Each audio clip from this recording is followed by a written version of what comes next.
From now until April 27th, Landorus Therian Forme is in raids in Pokemon Go. And if you're familiar with the main series games, Landorus Therian Forme has been probably one of the most dominating forces in PvP in the main series games, but does it live up to the hype that it has there in Pokemon Go? In this video, I'm going to go over the best counters to the Landorus Therian Forme Raid, maybe help you clean up your battles a little bit there, and also be going over just how good Landorus Therian Forme is in the Raid and PvP metas. Overall, it is a very, very good Pokemon, but I'm not quite certain if you're going to want to power it up or not. I'll lay out all the facts for you there. So here I have a graph of the Landorus Therian Forme Raid. Using level 40 counters against the Tier 5 Landorus Therian Forme, using all of Landorus Therian Forme's movesets averaged together, using Best Friendship, and no dodging. Another thing that's not present in this graph here is the Mega bonus, or the Mega Same Type bonus. Not only is it difficult for me to simulate that using Pokebattler, I know how, but it is extraordinarily time consuming. But not only that, but you can't guarantee that the Mega Pokemon is always going to be present in the raid, and for that matter, even the correct Mega type Pokemon to get the right bonus for the Mega Same Type bonus. So I decided to save myself some time and some confusion, of course, and I'm keeping it without the Megas here. At any rate, if you're not familiar with these types of graphs, the y-axis here is damage per second, DPS, so how quickly you can take down the raid boss. So the higher up the Pokemon is, the better damage you're going to be dealing. And then the x-axis here is TDO, total damage output, basically how much damage your Pokemon is going to deal to the raid boss before it gets knocked out itself, on average. It's a more useful metric for tankiness. So, for example, you'll see that Lugia isn't present on this graph at all, and that's because Lugia's damage isn't meaningful. It's a pretty poor counter to the Landorus Therian Forme Raid. But when you look at Gyarados or Shadow Gyarados or Articuno here, Pokemon with big resistances to most of Landorus Therian Forme's attacks, yeah, they're doing great because they have that significant damage, unlike Lugia. What I'm trying to say here is stop using Lugia, please, for the love of God. Just stop. At any rate, the more up and to the right your Pokemon is, the better it's going to be for this raid overall. And to give some more significance to those values, I do have the Duo DPS cutoff line. So if your Pokemon are above this and are at least level 40 or the other levels, shown here on the graph, then you should be good for the Duo with another trainer of similar or greater value. And then I also have the double relobby avoid TDO line. So basically, if you're doing the Duo with somebody that's as powerful as you are, or maybe even more powerful than you are, and your Pokemon are to the right of that line, then the chances of you having to relobby 2 times for the battle is significantly lower. When you have to relobby, that does cause a significant drop in your DPS because you're doing no damage to the raid boss. In some instances, it can even heal the raid boss because of weird raid lag. So trying to avoid relobbying is overall good. And if you're in a more general raid sort of pack, you're not going for the Duo there, the high TDO Pokemon could help you avoid relobbying altogether, which once again helps you avoid that DPS drop and can help avoid you being tempted to relobby immediately with a bunch of Lugia, which we don't want you to do. So the best overall counters to the Landorus Therian Forme Raid are going to be the Mega Abomasnow, the Shadow Mewtwo with the Psycho Cut and the Ice Beam. So if you haven't Elite TM'd over to Psystrike and Shadow Ball already, you could make your second move the Ice Beam there. And then we got Shadow Mamoswine and we got Normal Mamoswine. And then interesting thing to highlight here, that is Mega Glalie. Mega Glalie is not in the game as far as I'm aware, and it is significantly worse than the Mega Abomasnow. And Mega Abomasnow and Mega Glalie are the only 2 Ice-type Mega Pokemon in Pokemon. So if you were on the fence about maxing out a Mega Abomasnow already because you're like, well, what about a future Ice-type Pokemon? Abomasnow doesn't look that exciting. Well, apparently there's nothing there to usurp it. So for any raid that calls for Ice-type attackers, Mega Abomasnow is for sure going to want to be in your party almost 100% of the time. So if you were on the fence, you weren't sure about maxing out Mega Abomasnow before, I'd say go for it.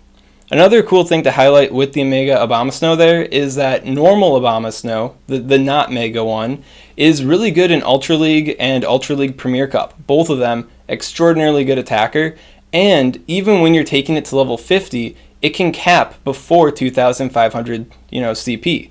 So XL candidates, right? XLing a Abomasnow for PvP, you know, taking it 2,500, it has that cross utility for raids as well. And you're really not holding Mega Abomasnow back by going for a more, you know, PvP kind of split, like the low attack, the high bulk. You could miss out on a high-end XL breakpoint, but for the most part, you'd only be missing out on one breakpoint, not two breakpoints. So the difference isn't that big of a deal. So if you're the kind of person that likes to get the most bang out of their Stardust there, you don't want to pump up two things, then going for a PvP Abomasnow could work out really well for raids by using the Mega there. So just a little extra swag tip for you. Now if you are curious about Shadow Weavile, Galar Darmanitan, and normal Weavile, they're not doing so hot in this raid. And the main reason why is because Landorus Therian Forme is using Earthquake, Superpower, and Stone Edge. The other charge move is Bulldoze. That one's not very problematic, but those three other charge moves one-shot these guys, and that's not good. Normally these glass cannons work out pretty well in a lot of raids because when they get hit by a charge move, they don't get knocked out right away, and then they can turn that damage into energy to fuel their charge moves for even higher spike DPS. But because they're getting one shot all the time, it's not working out for them. You could try to dodge the attacks, but those like phantom damage glitches are still present in the game. So not only will they randomly get knocked out from that, but then the next Pokemon you bring in could just randomly get knocked out too, because that's just what phantom damage does. So I'd say these guys are pretty low value for this particular raid, unless you know for certain that you're going up against the Bulldoze moveset. So if they were in your general raid pack before, I'd say maybe kick them out in favor of some of the higher TDO options, such as Articuno. Even at level 30 Articuno, pretty good. Or using the level 50 Gyarados.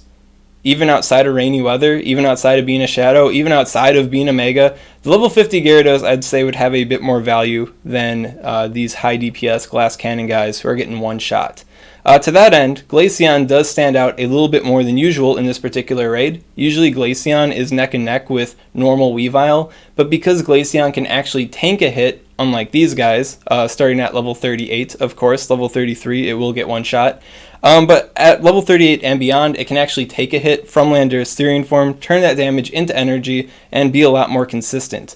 Another thing to note with Glaceon here is that it does have some significant bulk points at level 38.5 and level 39.5. So basically, if you got the Hundo Glaceon, maxing it out for this particular fight, it isn't too bad. And if you're wondering about Frost Breath versus Ice Shard, just like with the Articunos here, Frost Breath for the most part equals Ice Shard. They do have different breakpoints. I think level 40 does have a Frost Breath breakpoint for Glaceon here that puts it on par with the Ice Shard, but the other breakpoints featured are for the Ice Shard.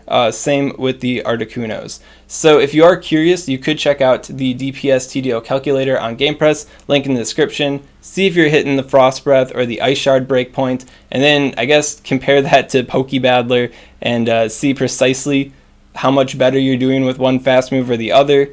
But overall, I'd say it doesn't matter that much. I feel like Ice Shard is generally the better performing attack. At the end of the day, what really matters is your charge moves. So just make sure you use an Avalanche here and Ice Beam on this guy. And if you are curious about the water type attackers in the rain, even with a Mega same type bonus coming from a water Mega, like Blastoise or Mega Gyarados there, and with the rain, so all those bonuses combined, their performance is still a bit below the top ice type attackers. So if you're trying to be big brain about the weather there and, you know, whipping out your Mega Gyarados or your, you know, Mega Blastoise there and having your buddy whip it out too so you both get the Mega Water bonus, all that effort really does still just put you a little bit behind the better ice type attackers, and you'd probably be better off overall just using the Mega Abomasnow. So just a little extra bonus tip there for you. But yeah, so if you are trying to clean up your raid party, you know, and you're like, oh man, these guys are kind of bad, maybe I should use something else. Basically, all the options beyond the double relobby avoid TDO line are all pretty good. If you're really pressed for good counters, you know, you got the level 30 Shadow Articuno and the level 30 Articuno being pretty good. You got the XL Gyaradoses, which are also very nice. I featured the level 50 Gyaradoses just because I know Gyarados is a pretty common, like, baby's first XL Pokemon kind of Pokemon. So pretty good here. Another thing to highlight is I also do have the Kyurem Black, which has ice type attacks. It's a Dragon Ice type Pokemon, and it is pretty powerful, but in the context of this particular raid, it's not looking all that hot, so excitement for the future, I guess, right? And with all that out of the way, let's just see how good Landorus Therian Forme is in raids. Before we get into all that, I do have linked in the description my article on GamePress, Landorus Therian Forme, and its place in the meta. So if you want to reference any of this information, you want to check out my swag graph here without having to screenshot the video, you want to look at some of the specific breakpoints and bulk points and weather breakpoints that weren't featured, and so on. Yeah, link in the description to that article to check it out. So using the DPS TDO spreadsheet here on GamePress and sorting it by Pokemon using exclusively ground type attacks, you can see that Landorus Therian Forme is number 4 in terms of DPS. Well, we do have some Pokemon that aren't currently released in the game yet. We do have the Mega Garchomp and the Primal Groudon. Primals are essentially Megas, so you could think of it as Mega Groudon. And Shadow Mamoswine seems to just be outdoing Landorus Therian Forme ever so slightly.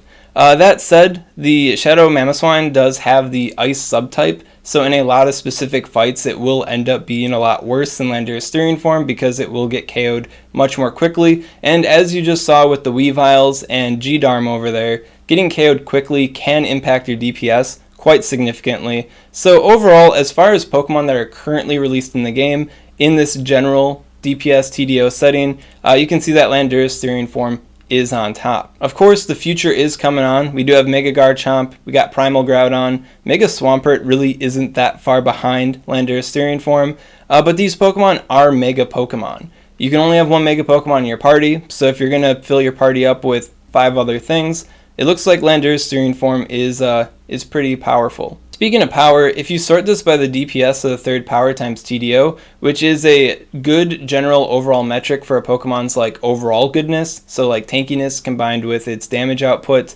and then clearly, you know, the damage speed being more important, you can see that Groudon is actually kind of on par with Landorus Therian Forme. They have a very similar DPS of the third power times TDO. They're both using Mudshot and Earthquake. They got a slightly different set of resistances, so overall, I don't know. Landorus Therian Forme does look like it's the best ground type attacker in the game right now, but it doesn't look to be overall all that impressive. And if you do swap over to Pokebattler and you do look up some specific raid bosses where ground types have the advantage, you can see that because of the type of the raid boss or because of the specific attacks that the raid boss is using, Landorus Therian Forme isn't as impressive as a lot of the other counters are. I elaborate on this a lot more in the article, but it can get kind of wordy to say out loud. But basically, ground type as a whole isn't exactly that great for raids. They do hit like 5 different types for super effective damage, so that's really good. And you will see ground types often in like the top 5 in those specific kind of raids. But against the vast majority of raid bosses that do get hit super effective by ground type attacks, other types of Pokemon end up outperforming them. Be it because they got better move pools, better Pokemon, different weather types, having a Mega. Right now there are no ground type Megas in the game. They do put them ahead of the ground type Pokemon. So as it currently stands, I don't know. Landorus Therian Forme does look extraordinarily good, but comprehensively, I don't think it's really worth maxing out specifically for raids. That said, if you want to max it out for the Master League, Landorus Therian Forme is a pretty high performer in both the Master League Classic and the Master League XL. Checking out the Master League Classic rankings here on PvPoke, you can see that Landorus Therian Forme is only number 22 on the rankings, which doesn't look very good in a meta that's so tight and so focused on the top most options. However, I feel like Landorus Therian Forme is performing a bit better than what this basic simulation is showing you. If you're not familiar, the overall rankings here on PvPoke just use the 1-1 shield situation, which isn't always the case for a lot of these matchups. And because Landorus Therian Forme is a Pokemon that's using Superpower, attack that self-debuffs for its bait move and for just a move to throw out in general, it does have a more hit-and-run playstyle, sort of like Melmetal does. And unlike Melmetal, Landorus Therian Forme has a better matchup against ground-type Pokemon and fighting-type Pokemon, stuff like that. And then we also got the Stone Edge there for higher closing power against some specific matchups.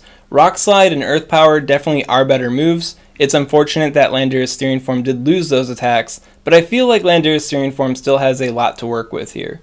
Because of that hit and run kind of playstyle, a 1-1 shield situation or any sort of simple shield situation doesn't really capture its prowess, because you're probably going to charge up a bunch, drop the superpower or drop the Stone Edge, whatever you're hoping to land, whatever you're hoping to bait a shield with, and then popping out, and then coming back in the late game, hopefully having a energy or a shield advantage over your opponent, and then being able to close nicely with the big Stone Edge or with the doubled up superpowers. So Landorus Therian Forme, I think it's pretty good for Master League Classic. If this doesn't really sell you on it, if it feels like a little bit too risky, or you don't want to be stuck leading with it all the time because of the whole superpower situation, then I can understand you wanting to pass it up.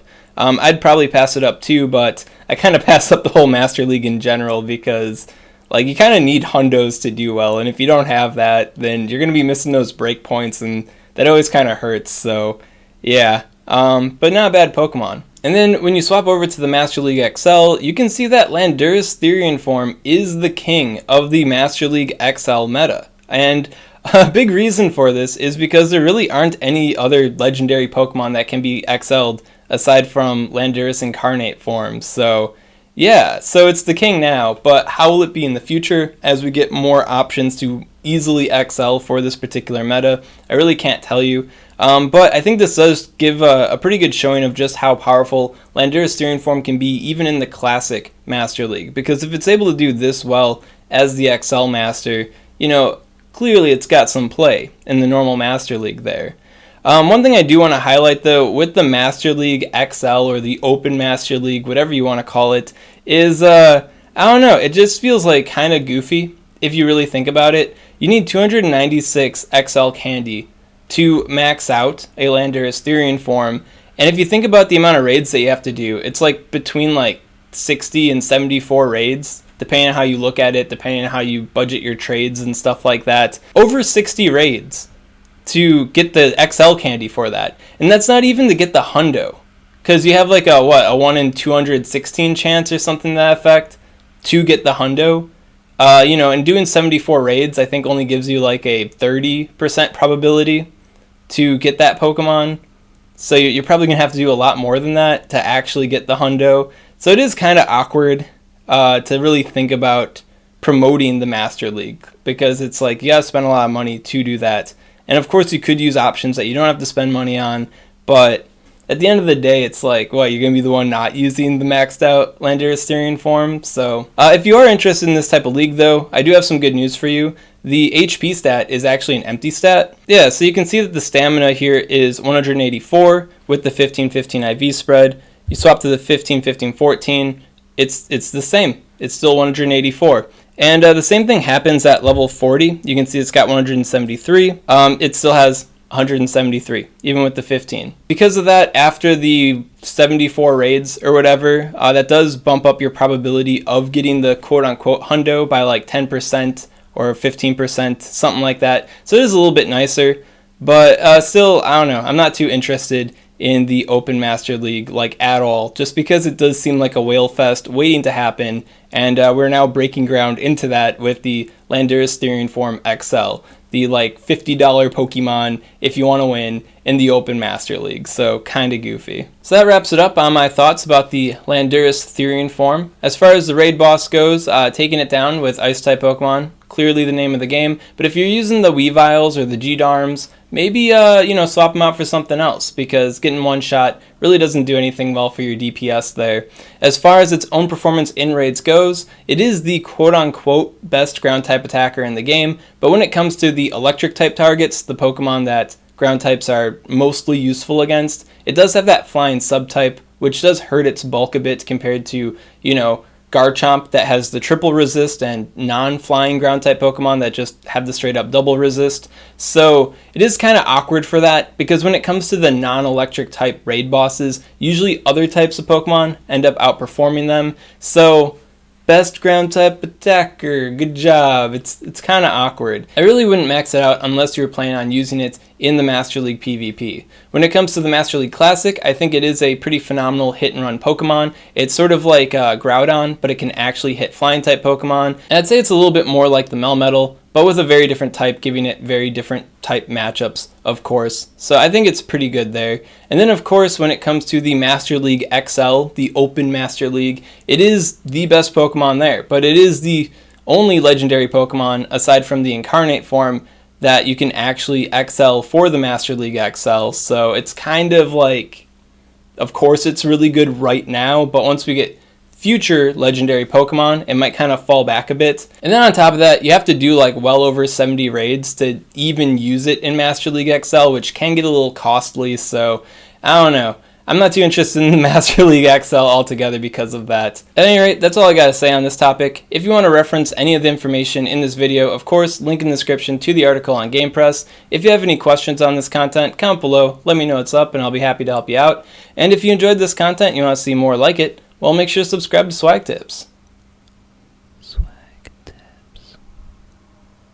I'd also like to give a special shout out to these patron supporters. If you want to support Swagman on Patreon, link in the description. And the same thing happens at level 40. You can see it's got 173. And if you go to the 15, oh shoot, takes it right there back to 50. It still has 173, even with the 15.